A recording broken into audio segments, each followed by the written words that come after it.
Um, for those of you who weren't here yesterday, my name is Joanne Harwood and I'm the director of the Latin American Art Collection at the University of Essex. And I'd like to welcome everybody to the public programme at Pinta London.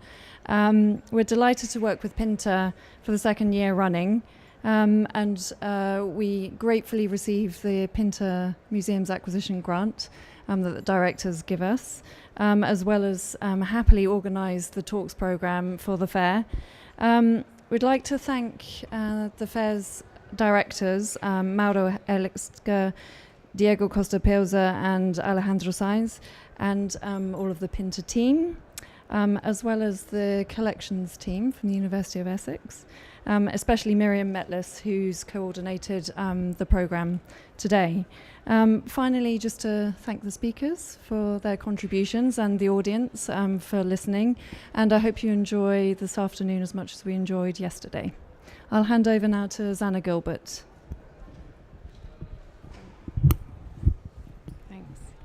Thanks, Joe.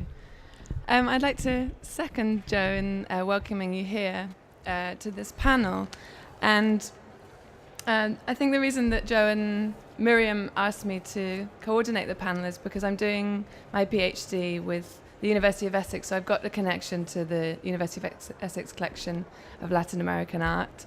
But I'm also doing a collaborative PhD, so I'm working with Tate. And so this kind of discussion about collecting and how Latin American art is collected is quite interesting if we look at the two different types of collecting practices in these two institutions. And so Weckler is a very diverse collection. They focus specifically on Latin American art, and they're able to collect quite broadly and develop different kinds of narratives about Latin American art. But there's also the risk in terms of kind of ghettoizing or over-determining the production of art through ideas about geography. So there's some kind of risk associated with that approach. And then Tate's approach is a sort of assimilationist inclusion model whereby Latin American art is collected in relation to the established collection, which is canonized. So it means that things are only collected by their connection to the sort of mainstream history of modernism. And there are opportunities within that to narrate micro-histories. I think that's probably the best opportunity for Tate to develop the reach of the kind of collecting and to use the curatorial opportunities to try and do that. So for this session, I thought there are lots of issues, a lot of issues which I'm sure we'll try and cover some of, but I wanted to draw your attention to a couple of artists that are in the fair. The first one is Ricardo Alcaide. He's a really interesting artist working with issues of geometric abstraction in relation to local issues and social contexts, and how the history of geometric abstraction has often obliterated or obscured the local context of what's going on in specific areas. So this is one of his works, and his work is in one of the solo shows at the booth just on this corner. And I thought that was quite a good analogy, really, for some of the issues that we're dealing with in terms of the way the contemporary art market can function, the loss of context and local specificity in this kind of international commercial circuit. And the other artist that I wanted to briefly draw attention to is Daniel Medina. Actually, incidentally, they're both Venezuelan artists. But I thought it would be interesting just to think about this kind of remapping and cartographical issue that we're dealing with in terms of the international, the local, the transnational, the translocal, and what exactly that constitutes and how we can think about collecting and curating in terms of those issues. So that's enough from me. I'm going to introduce the first speaker, which is David Barrie. He's the chair of an organisation called Make Justice Work, and was the director of the Art Fund from 1992 to 2009. He has campaigned to restore free admission to Britain's national museums. Quite the achievement. And he's led the acquisition of major works with the Art Fund for public collections. He also, importantly for this discussion, developed and launched Art Fund International, which encouraged regional galleries in the UK to collect non-British contemporary art. And I gather he's going to speak a lot more about that today. Before working for the Art Fund, he was the director of the Japan Festival. He's also served in the diplomatic service and the cabinet office and studied philosophy and psychology at Oxford University and is an expert on the work of John Ruskin. He sits on the board of the Museum, Libraries and Archives Council also. Did. He doesn't any longer. Oh, of course. It's been dissolved. Okay, so I'm going to introduce you now to David Barrie. Thank you so much.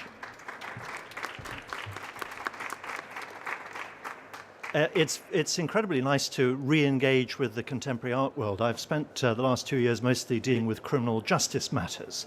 And there may actually be more of a connection between the two than at first appears obvious. There are incidentally some seats at the front here, unless they're being reserved. Does anybody want to sit down here? No? Maybe not. There is room. How long have I got? 20 minutes, okay. Fine. I have no idea how long I need to speak for, but I'll get stuck in. First of all, this is going to be more of a political talk than an art talk. I'm not going to be showing images of works of art. I'm going to be talking about the conditions that affect the development of public and private collections of contemporary art around the world. And to come straight to the point, my main concern and the thing that I want to talk about is, if you like, an example of market failure.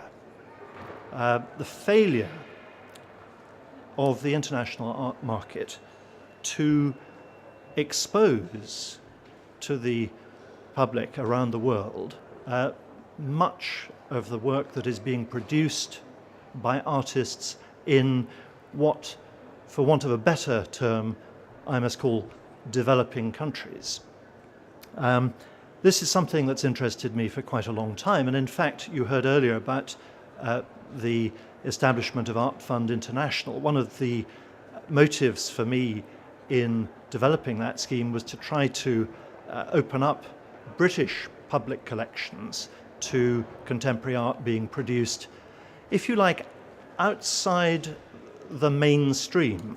Now, what do I mean by the mainstream? I think probably it's easy enough to understand.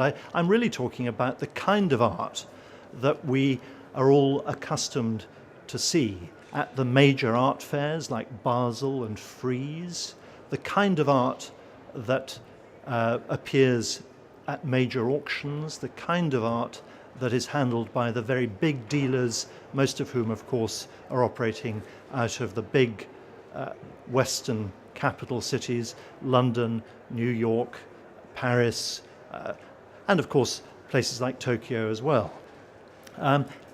If you go round those fairs, and of course, forgive me, in the time available I'm reduced to talking almost in caricature, but if you go round those fairs, what do you see?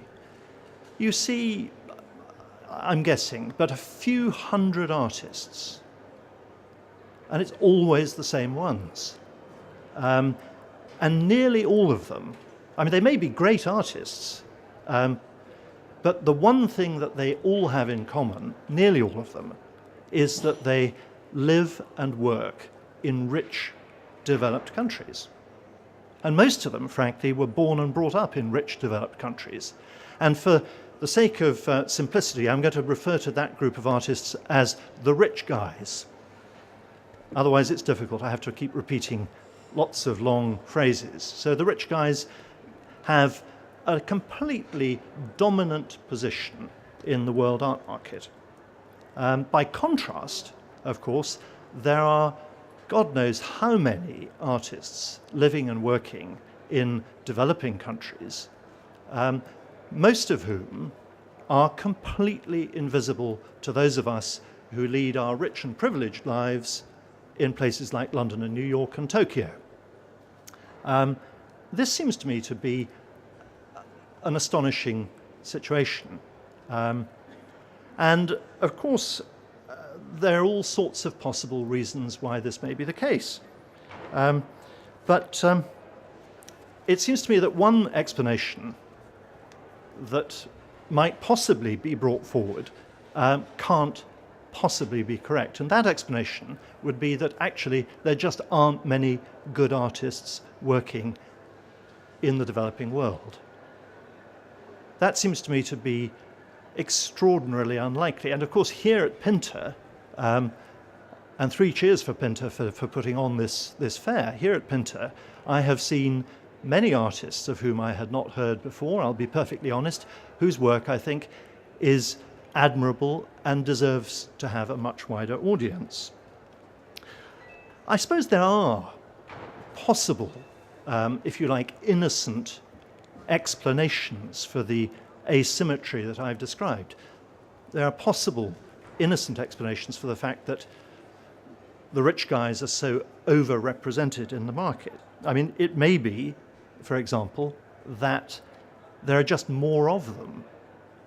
It may be that the big Western cities support a larger mass of working artists than the developing world. I have absolutely no idea whether that's true. It seems on the face of it to be pretty improbable, bearing in mind the size of the developing world. But I suppose one must acknowledge that there may be a factor at work like that. It may also, of course, be the case that Western collectors and museum curators are biased. It may be that they simply find it difficult to respond enthusiastically to work with which they're not familiar, to work that emerges from cultures that are alien to them. But again, I have to say, a priori, this seems to me to be a rather unconvincing argument. Firstly, because if you look at Western art collections, both public and private, they're packed with art from exotic cultures. Ancient art, of course, rather than contemporary. There does seem to be a willingness on the part of Western collectors to appreciate the unfamiliar. I can't believe that the mere unfamiliarity would be a major obstacle.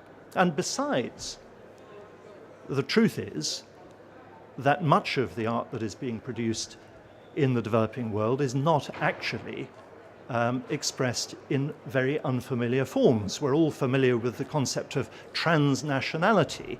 And certainly as you wander around this art fair, it's obvious that much of the work that's being produced is shaped in styles that are not particularly difficult to come to terms with if you're brought up in the Western art tradition. So I'm not convinced by that line of argument. I don't really believe that bias is the problem. It may be to some extent, but I think the root of the problem is something much simpler and much more obvious. And that is simply that most of the artists who are working in the developing world, let me call them the poor guys, just for simplicity's sake, most of them are, for all practical purposes, invisible to us in places like London, New York, Paris, Berlin, Tokyo, or wherever. The rich world simply ignores them. Now, if that is the case, what is there that we can do about it? What is the nature of the problem? Well, I think, to be honest, the crucial factor in this is the modus operandi of the international art market. It is, of course, dominated by very big powerful institutions, primarily the big auction houses with their billion-dollar turnovers and their massive marketing budgets, their enormous PR operations, the champagne receptions, the catalogues. They are exceptionally powerful, not just in terms of the impact they have on private collectors, but also, of course, in terms of the effect they have on museums and galleries and on wider public taste.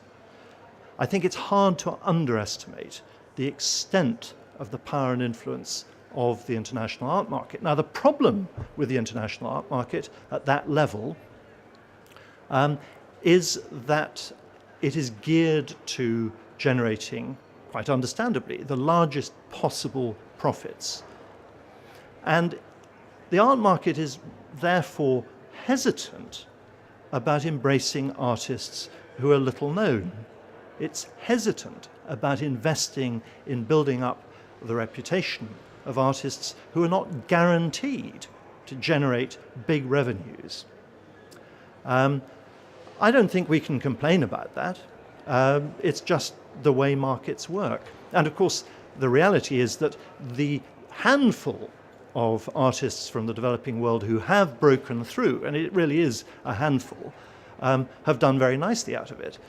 So if you can break through that sort of ceiling and get visibility, you're going to do very nicely. Thank you. But it's hard.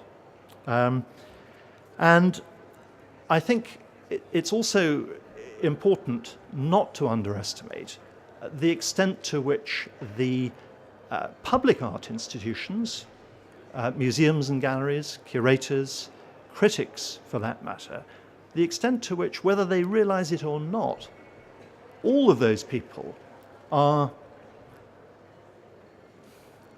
well, their outlook is influenced and shaped by the behavior of the art market too. If you look at what museums and galleries acquire, the kind of work they acquire, if you look at the exhibitions that they put on, if you look at the catalogues that are produced, you will find that they mirror very, very closely the activities in the art market. It's rare for artists, if I can call them this, the invisible artists, these poor guys, it's rare for them to have the chance to have a showing in major museums and galleries in the West. I'm not saying it never happens, but it's unusual. So I think there are some issues here around the degree of independence that curators and critics and others like them actually enjoy. The degree of independence that they actually exercise. I suspect, to be honest, that most of them are much less free, much less independent than they really believe they are. But if the situation I've described, this massive disparity between the rich guys and the poor guys, this extraordinary injustice, if I can put it that way, if that is to be addressed, if it's to be corrected, there is absolutely no point in expecting the art market by itself to do anything about it. There are lots of dealers, and there are many represented at Pinta here. There are many dealers in the developing world who are very active in promoting artists from their localities, and they're doing a great job. But they are not in a position to achieve the kind of breakthrough that's needed, not by themselves. They need help. The artists need help. And it is the curators, more than anybody else, who I think have a responsibility to provide, if you like, leadership in dealing with this challenge. Because it is the curators who have the capacity, if they so wish, to organize exhibitions, to arrange purchases, and to give exposure to the most interesting and important artists working in the developing world, whether it's Latin America or Africa or the Middle East or Asia or wherever. I should make it clear, I'm not making the case for the acquisition or exhibition of any particular kind of art here. That's not my point. My point really is that in this era of globalization, this post-imperial, supposedly, epoch, it ought to be possible for us collectively to embrace a really cosmopolitan agenda when it comes to the collecting and exhibition of contemporary art. It ought to be possible to break out of that tunnel vision which currently constrains the way in which the art market and public institutions in the rich developed world currently operate.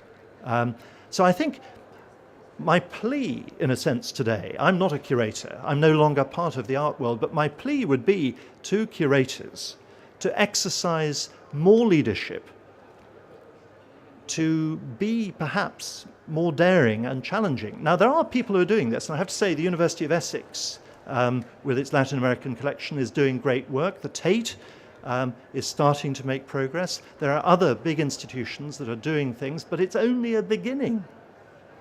And as we heard at the beginning in the introduction, one of the problems is that so often collecting institutions adopt a very cautious approach. They insist on collecting work that is connected to the collections they already have. This notion of connectivity, I think, is a very tricky one. If we actually want to have our eyes opened to the full richness and diversity of what is being produced, we need to abandon connectivity.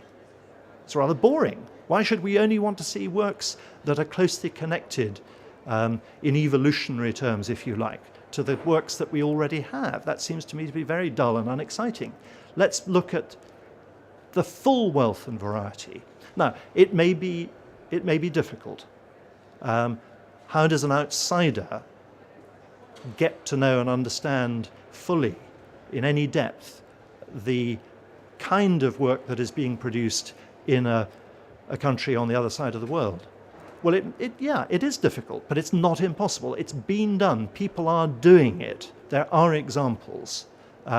It needn't even be particularly expensive. I used to be involved in purchases often of works of art costing millions or even tens of millions of pounds, a small fraction of what Western museums and galleries currently spend on acquiring old masters, and modern masters for that matter, would pay for a program of really exciting collaborative work with artists and dealers in developing countries that would, over time, transform our vision of the art of the developing world, and in turn would also, and this is the crucial point, alter the way in which the art market operates. And if the art market eventually learns that there is a demand for new and different art, then the art market will change, it will respond, and then everything will go better.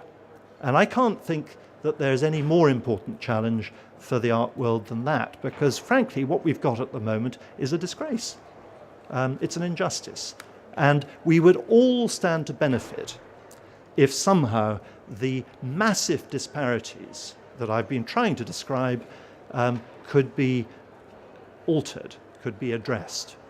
I've probably exceeded my time limit, so I'll stop there. Thank you for listening.